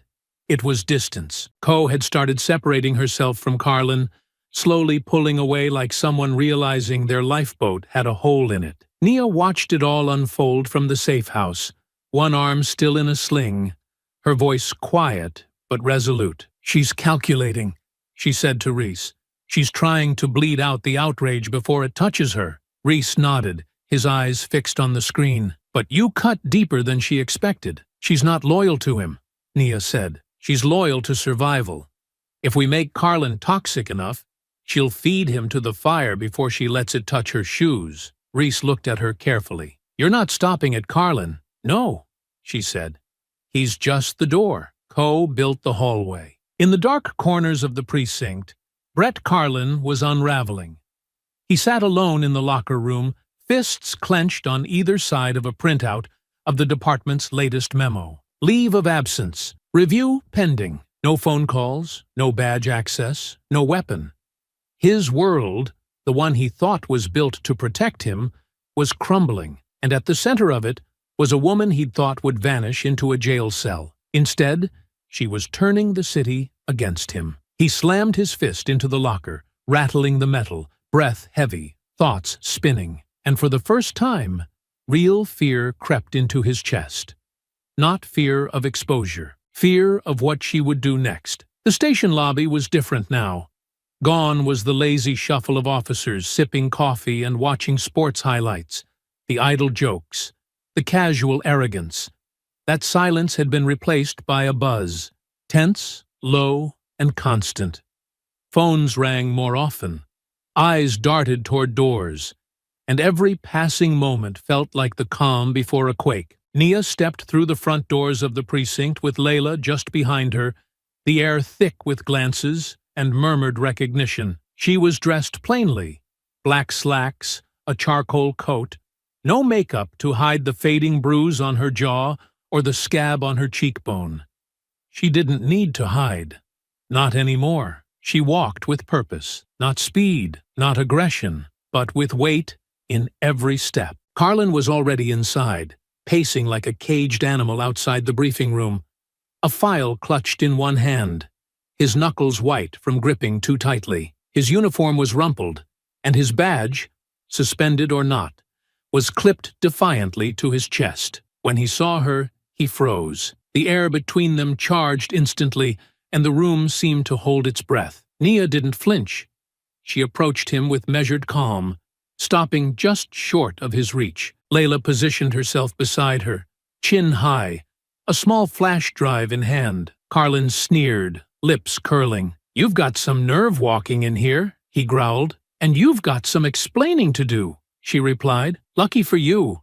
We're recording this time." His eyes flicked toward the small crowd forming behind the desk, officers watching, some trying to look away, others leaning forward like a show had just begun. Nia opened a folder she carried and held up a printed timeline of complaints.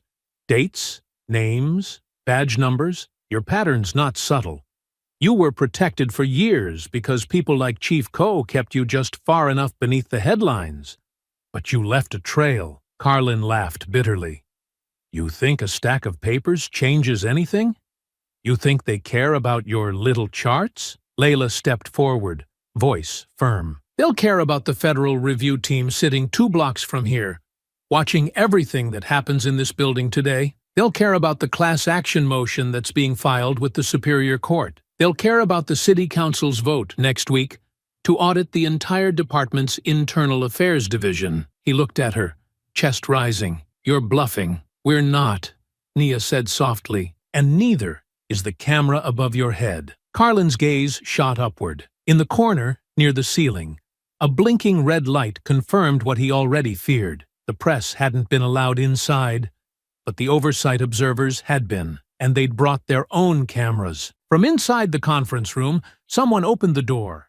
Chief Dana Ko stepped into view, flanked by 2 city legal advisors and a pair of uniformed officers with rigid posture. Her expression was unreadable, sculpted with precision, but Nia caught it.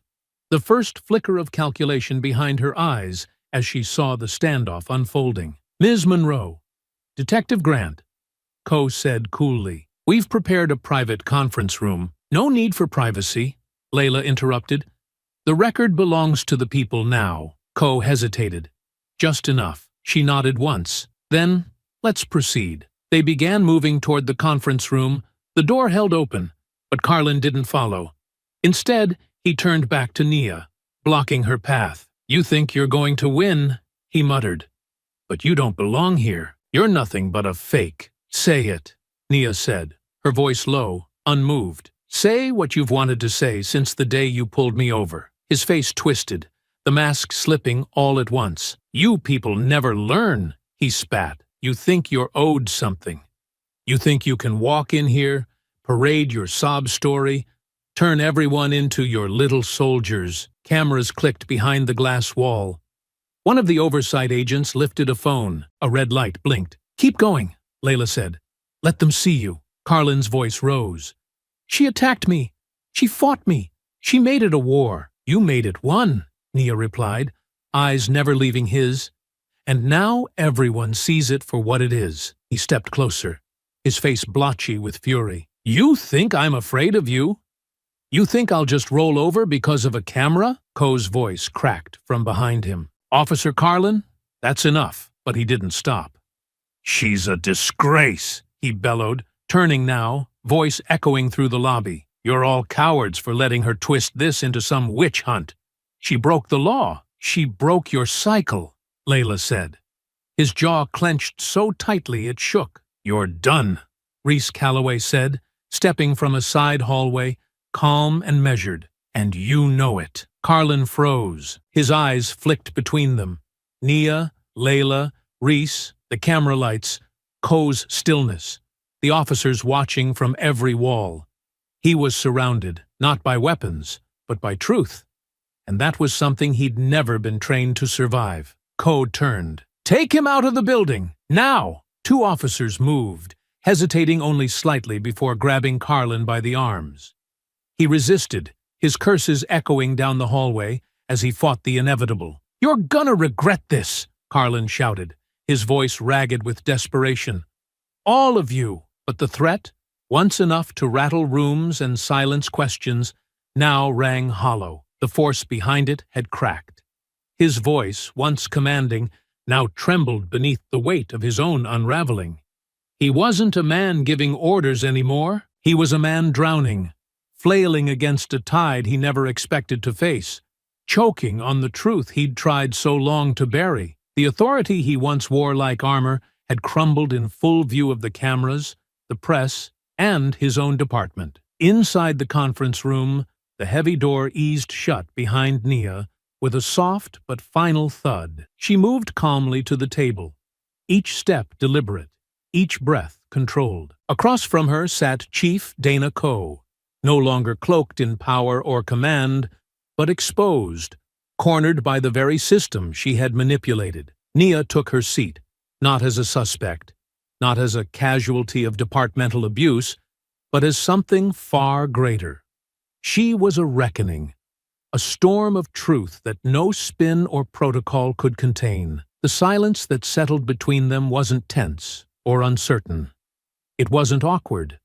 It was earned. The kind of silence that comes when justice is no longer a question, but a presence in the room. By the end of the week, the city's public records office was overwhelmed by the flood of requests pouring in from citizens and media alike. People wanted answers, clarity, and accountability. And this time, they refused to be ignored. Files long buried or hidden in dusty archives now surfaced for scrutiny. Every document related to Officer Brett Carlin, once quietly protected, was exposed to the harsh light of public judgment. Internal affairs had transformed overnight from a forgotten backwater into the busiest section of the precinct. Detective Layla Grant led the charge, quietly gathering and organizing the testimonies of those who had been silenced for too long. Her days were filled with meetings behind closed doors and carefully compiled evidence that could no longer be brushed aside. Carlin's record alone contained multiple incidents, each more troubling than the last. Unprovoked assaults, unlawful searches, threats against civilians, and internal cover-ups. The pressure mounted quickly. First came the official suspension, quietly announced but loudly received. Then, just a day later, came Carlin's arrest. He was charged formally on 3 felony counts: assault under color of law, abuse of authority, and tampering with digital evidence. 2 misdemeanors, obstruction of justice and excessive force, were also added. Carlin's expression when they cuffed him was one of stunned disbelief. He looked around for allies, but none stepped forward. Those who had once shielded him now avoided his gaze, unwilling to fall alongside him. The precinct hallways, previously filled with a quiet arrogance, became silent and tense. Officers exchanged wary glances, aware that the ground beneath their feet had shifted. Chief Dana Coe, who had once confidently steered the narrative, now struggled to contain the rapidly unfolding crisis. Her carefully managed public image was crumbling with each revelation. Emails and memos leaked to the press, exposing the extent of her involvement. Former allies distanced themselves, leaving her increasingly isolated. Nia refused to watch from the sidelines. Her injuries had slowly begun to heal, but the reminders were still there. The ache in her ribs, the fading bruises, the stiffness in her wrist. Yet she carried herself with renewed purpose, no longer hesitant or uncertain. She had chosen her battle and knew exactly what she was fighting for. The disciplinary hearing was set for a Tuesday morning in a municipal courtroom filled to capacity. Rows of wooden benches were occupied by journalists, activists, and community members eager for answers. Cameras lined the walls, broadcasting the proceedings to thousands who had followed the case closely. Nia took her seat at the witness table, calmly meeting the gaze of the disciplinary panel in front of her. Detective Grant sat behind her, ready with meticulously organized evidence. The room quieted as Nia began to speak, her voice clear and steady. "I was stopped that evening without cause," she began, looking directly at the panelists. "Officer Carlin had no reason to search my car, no reason to become aggressive, and certainly no justification for assaulting me. But what concerns me most isn't just what he did. It's that he was allowed to do it repeatedly, without consequence." She paused, letting her words settle, then continued, "Chief Coe received multiple complaints and warnings about Officer Carlin's behavior. Each of those complaints was deliberately ignored or buried. This was not an oversight. It was a choice, one that put innocent people at risk every day." A panel member leaned forward slightly, adjusting his glasses. "Ms. Monroe, can you confirm that you have seen documentation directly linking Chief Coe to these cover-ups?" "Yes," Nia responded without hesitation. "Detective Grant has compiled extensive evidence. Chief Coe personally redirected internal investigations, buried official complaints, and allowed Carlin and officers like him to continue abusing their power." A murmur rippled through the crowd. Journalists scribbled furiously in their notepads, and camera shutters clicked rapidly. Chief Coe sat at a separate table, flanked by her attorneys, her carefully controlled expression faltering under scrutiny. Nia glanced briefly in her direction, making it clear that her testimony was not personal. It was about justice. "I came here today because silence allows people like Carlin and Coe to thrive," Nia continued. "I came to ensure no one else has to endure what I did, and that no one else is silenced when they try to speak up." When Nia finished her statement, the room erupted in supportive murmurs and quiet applause. Even the stern faces on the disciplinary panel softened slightly, understanding the gravity of what had been presented. Less than a day later, the pressure became too great. Chief Dana Coe resigned without fanfare, issuing a brief statement that offered no apology or acknowledgement of wrongdoing. Her departure marked a clear turning point. The powerful had become vulnerable, and accountability was finally within reach. Internal affairs moved swiftly. 6 additional officers closely linked to Carlin faced suspension and immediate investigations. One, eager to protect himself, volunteered to testify against his fellow officers in exchange for leniency. The union's attempts at intervention fell short, their defenses collapsing under overwhelming evidence and public outrage. Back at the safe house, Nia stood quietly on the porch as evening settled softly around her. She watched as Reese Calloway approached, carrying another folder in his hand. "The state prosecutor confirmed it today," Reese said as he stopped beside her. "Your testimony sealed Carlin's fate. No more hearings, just trial preparation now. Coe is gone, Carlin's finished, and the others are falling one by one." Nia nodded slowly, her gaze fixed thoughtfully on the shadows stretching across the yard. "But it's not over yet," she said softly. Reese studied her carefully, recognizing the determination still burning quietly within her. "You've done more than enough. Carlin and Coe were the heart of the problem." Nia turned to face him directly, her expression calm but resolute. "They were symptoms, Reese. This department let men like Carlin thrive. We need to change more than just the faces at the top. We have to tear down what allowed them to rise in the first place." He smiled faintly, recognizing the resolve in her eyes. "Then we keep fighting." She took the folder he handed her, gripping it firmly. "We keep going," she agreed quietly, "until we don't have to anymore." Together they stood, side by side, watching darkness fall. The fight wasn't finished, But the hardest battles had already been won, and now, finally, real change felt possible. A cold, steady rain fell gently from a low gray sky, washing away the last remnants of dirt and grime from the streets outside the courthouse. Nia stood beneath the wide stone archway near the main entrance, partially shielded from the drizzle, her coat wrapped tightly around her shoulders. She watched intently, silently, as the heavy courthouse doors swung open. A wave of reporters surged forward, microphones and cameras ready, capturing every moment of the spectacle unfolding in front of them. Two uniformed officers stepped out first, their expressions grim and focused, followed closely by a familiar figure in shackles. Brett Carlin, his hands cuffed at his waist, chains linking down to his ankles, shuffled awkwardly toward the waiting police van.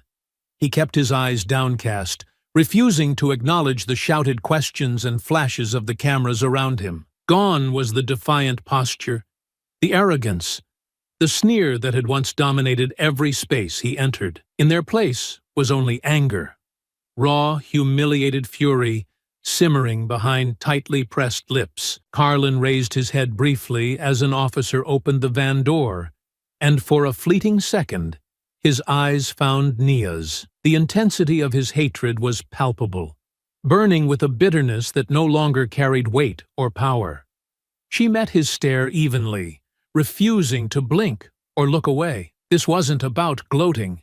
It was about closure, about showing him that he no longer held power over her or anyone else. His expression twisted slightly, then faltered. In that brief moment, she saw recognition of defeat. He climbed inside the vehicle, head bowed again, shoulders sagging. The door slammed shut behind him with a resonating finality, and Nia allowed herself a slow, steady exhale. The van pulled away, lights flashing, heading toward confinement, isolation, and accountability. Carlin's reign was over. As the crowd of reporters dispersed, their attention shifting to other stories, Detective Layla Grant stepped quietly up beside Nia, tucking her hands into her pockets. They stood in silence for a few moments, absorbing what they'd witnessed. "It's already spreading," Layla said finally, her voice quiet but firm. "Calls have been coming in from precincts across the state. Officers who've felt silenced for years are reaching out. People are speaking up again, Nia." Nia nodded,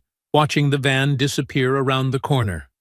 "Good. That's exactly what we wanted." Layla turned slightly toward her, concern touching her expression. "That's exactly what we wanted." Layla turned slightly toward her, concern touching her expression. "But you know it won't end here. This case opened doors. It showed people what's possible. They're asking questions we couldn't ask before." "Then let them keep asking," Nia said softly. "We opened the door. Now it belongs to everyone else." They stood quietly again, listening to the gentle rhythm of the rain against the pavement. After a moment, Layla smiled faintly, touching Nia's arm gently. "Thank you," she said quietly, "for everything." Nia smiled back, warmth in her eyes. "We did this together, Layla. None of it would have happened without you." Layla nodded and stepped away slowly, heading back into the courthouse to continue what they had started. Nia watched her go, grateful for the ally she'd found in a place she'd once thought incapable of change. As Nia prepared to leave, another figure appeared at her side. Reese Calloway moved silently up the courthouse steps, hands in the pockets of his long overcoat, his silver hair flecked lightly by the drizzle. He stood beside her quietly for a moment, taking in the sight of the courthouse, the rain, and the peaceful street, now cleared of reporters and cameras. "This isn't just about Carlin anymore," Reese finally said. "It's about the kind of justice that changes entire systems. People have noticed you, Nia. They're listening." She turned to him, raising an eyebrow. "What are you offering?" Reese looked at her thoughtfully. "Come back. Join the oversight team officially. Help us fix it from the inside. You've proven you can make real change happen." Nia considered his words carefully, feeling the weight of everything they implied. After a moment, she gently shook her head. "I appreciate it, Reese. I really do. But the inside is exactly where these problems started. I think I can do more from outside, where no one controls the questions I ask or the answers I uncover?" Reese regarded her for a moment, then smiled warmly. "I expected you'd say that, but the offer stays open whenever you're ready." She reached out, gently touching his arm. "You saved me once," she said quietly. "When everyone else looked away, you believed me. I'll never forget that." "You saved yourself, Nia," he responded firmly. "You always did. I just reminded them who you were." She smiled again, briefly, before stepping away from the courthouse steps into the soft rain. As she walked down the street, Nia breathed deeply, feeling lighter than she had in weeks. Her injuries were healing, her steps steadier, her resolve clearer than ever before. This wasn't just about confronting Carlin or Chief Ko. It was about giving a voice back to people like her, to those who'd been silenced, to those who hadn't yet found the courage or strength to fight back. This was only the beginning. She walked through the drizzle, her mind already planning what would come next. The groups she'd help organize, the whistleblowers she'd support, the stories she'd make sure were heard. Because real justice didn't come from a courtroom or a single case. It came from ordinary people willing to demand change, to refuse silence, to insist on accountability no matter the cost. And Nia intended to be there, every step of the way, helping others find the strength she'd fought so hard to reclaim. She didn't look back as the courthouse faded into the mist behind her. The past was done. What mattered now was the future she had chosen. A future defined not by the cruelty she'd faced, but by the courage she had discovered in herself. For the first time since this journey began, Nia Monroe felt truly free. Nia's car eased slowly to a stop alongside the quiet stretch of highway where everything had started. The sun hung low in the sky, bathing the road and surrounding trees in a soft golden glow. It was peaceful now. No flashing lights, no angry voices, no violence echoing through the evening air, just a quiet stretch of pavement, cutting through a dense wall of trees. She stepped out slowly, shutting the door gently behind her, and walked onto the shoulder. Gravel crunched softly beneath her feet, each step steady and deliberate. The injuries that had once made every movement painful were gone. The bruises had faded, her wrist had healed, and her ribs no longer protested when she breathed deeply.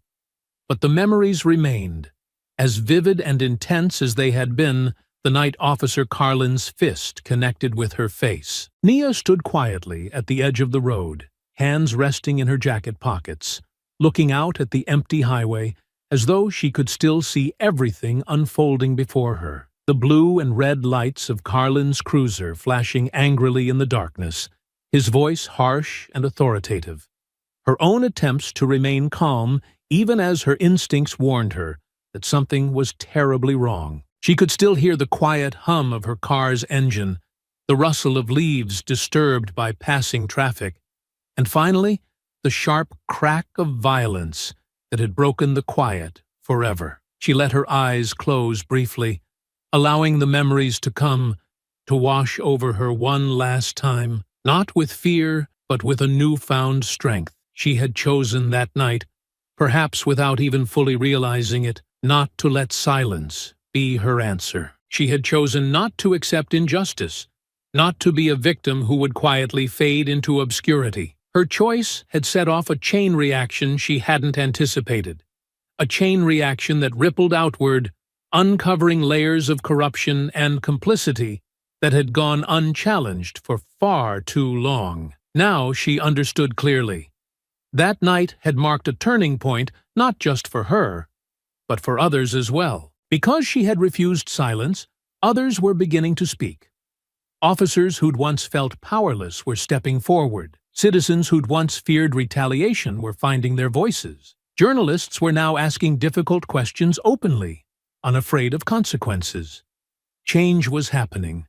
Not overnight, not easily, but steadily, undeniably, growing stronger with each passing day. Nia opened her eyes again, breathing deeply. She turned slightly, leaning against the hood of her car, feeling the cool metal press against her hip. Her phone buzzed softly in her pocket, and she pulled it out, checking the news alert flashing across the screen. A live video played silently, showing a well-known local news anchor standing outside City Hall, reporting on the rising wave of accountability sweeping through police departments statewide. She turned up the volume slightly, listening carefully as the anchor spoke. Pressure continues to mount on police departments across Georgia in the wake of revelations stemming from the Brett Carlin case. Multiple precincts have announced internal audits, and several senior officials have resigned or been suspended pending investigations.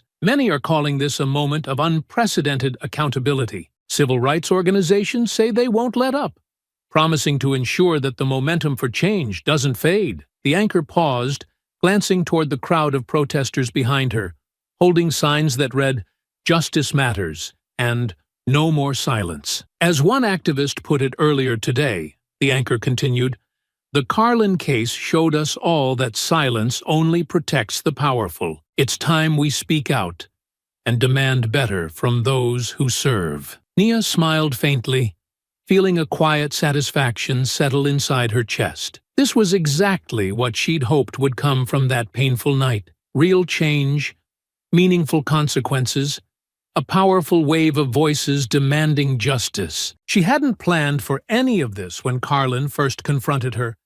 She'd simply decided that she would not be broken, that she wouldn't silently disappear into the shadows. And now, she wasn't alone. She slipped the phone back into her pocket and looked out at the quiet highway one last time. The bruises had healed, but the scars would always remind her why the fight mattered. It wasn't just about Carlin or Chief Coe or the precinct. It was about everyone who'd been made to feel powerless and voiceless.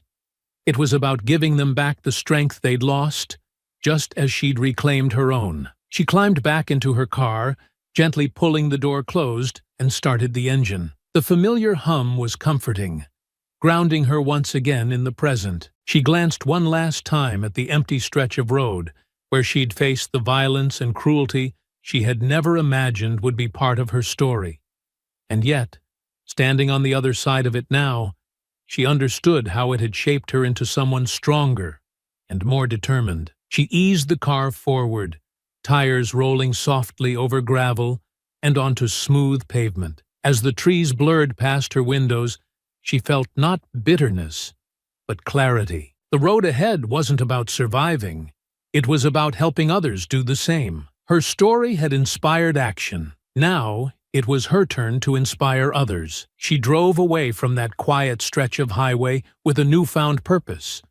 No longer the woman Officer Carlin had tried to silence, no longer the victim society might have expected her to be, but something stronger, a force for justice, for change, and for hope. The sun dipped below the horizon, and twilight settled over the road, gentle and calm. But inside her chest, Nia felt a spark that had been absent for too long. It was time now to move forward, toward the future she'd helped create. A future defined by voices speaking loudly, truthfully, unafraid. She pressed down on the accelerator, letting the road carry her onward. Behind her lay the quiet place, where silence had been broken forever. Ahead lay the promise of justice, not just for her, but for everyone who had been waiting patiently for someone brave enough to say, "No more." And for the first time since it all began, Nia Monroe knew exactly who she was and who she intended to become. I hope you enjoyed that story. Please share it with your friends and subscribe so that you do not miss out on the next one. In the meantime, I have handpicked 2 stories for you that I think you will enjoy. Have a great day.